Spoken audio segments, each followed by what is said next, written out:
Albanien, so haben es Bundesrat und Bundestag ja diese Woche beschlossen, gilt künftig als sicheres Herkunftsland. Wer von dort also kommt, hat bei uns praktisch keine Aussicht auf Asyl. Gültig wird diese Regelung ab 1. November übrigens. Doch wie unsere Reporter erlebt haben, liebe Zuschauer, schon jetzt steigt die Zahl der Rückkehrer in Albanien merklich. Und es spricht sich herum, dass der Weg nach Deutschland nicht besonders aussichtsreich ist. Flughafen Tirana. Zwischen den Linienflügen landen zurzeit immer wieder Sondermaschinen. Sie bringen Rückkehrer aus Deutschland, Freiwillige wie Abgeschobene. Seit Jahresbeginn kehrten so bereits 4000 Albaner heim. Heute nutzt Bayerns Europaministerin Beate Merk einen solchen Flug für einen öffentlichkeitswirksamen Auftritt. Heute geht es mir auch darum, der albanischen Öffentlichkeit deutlich zu machen, abgelehnte Asylbewerber aus Albanien werden schnell und konsequent in ihre Heimat zurückgeführt. Was die Menschen nach Deutschland getrieben hat, die Gründe sind meist ziemlich ähnlich. Schlechte wirtschaftliche Bedingungen. Wir sind arbeitslos, sowohl ich als auch mein Mann. Es gibt viele Gründe. Mein Mann ist krank, wir befinden uns in einer Blutfehde, die große Armut, Arbeitslosigkeit, ohne Haus, ohne alles.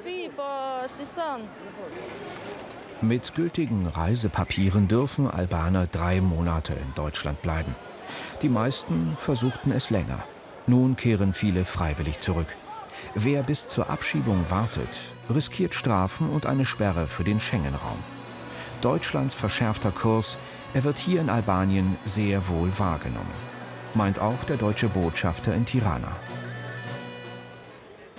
Wir haben jetzt fast täglich immer mehr Rückführungsflüge für abgelehnte Asylbewerber oder auch für Albaner, die freiwillig zurückkehren, weil sie gesehen haben, dass ihr Antrag auf Asyl praktisch keine Chance hat.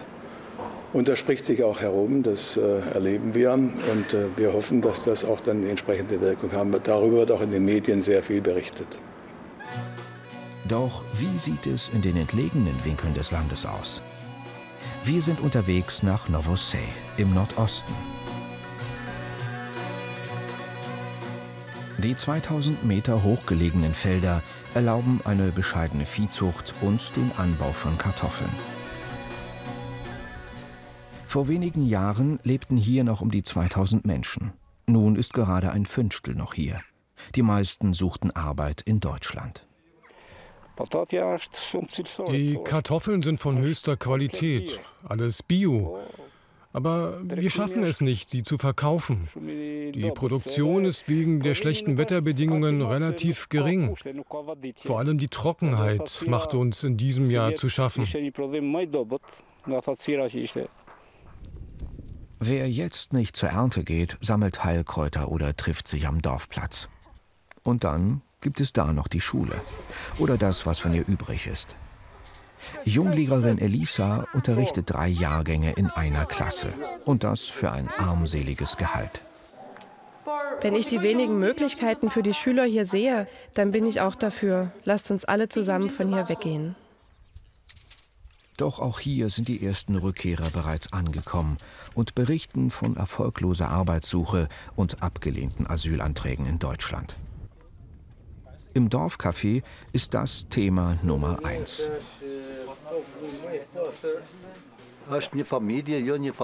3, 4 Familien sind schon aus Deutschland zurückgekehrt.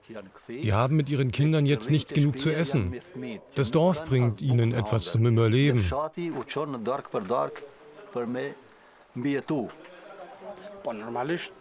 Natürlich sind die Familien froh, wenn du als geliebtes Mitglied zurückkehrst. Aber das bringt nichts, wenn man hier keine Arbeit findet und nicht weiß, wovon man leben soll. So wie meine Tochter, was kann ich ihr geben? Ich werde ihr einen Sack Mehl kaufen. Mehr kann ich nicht.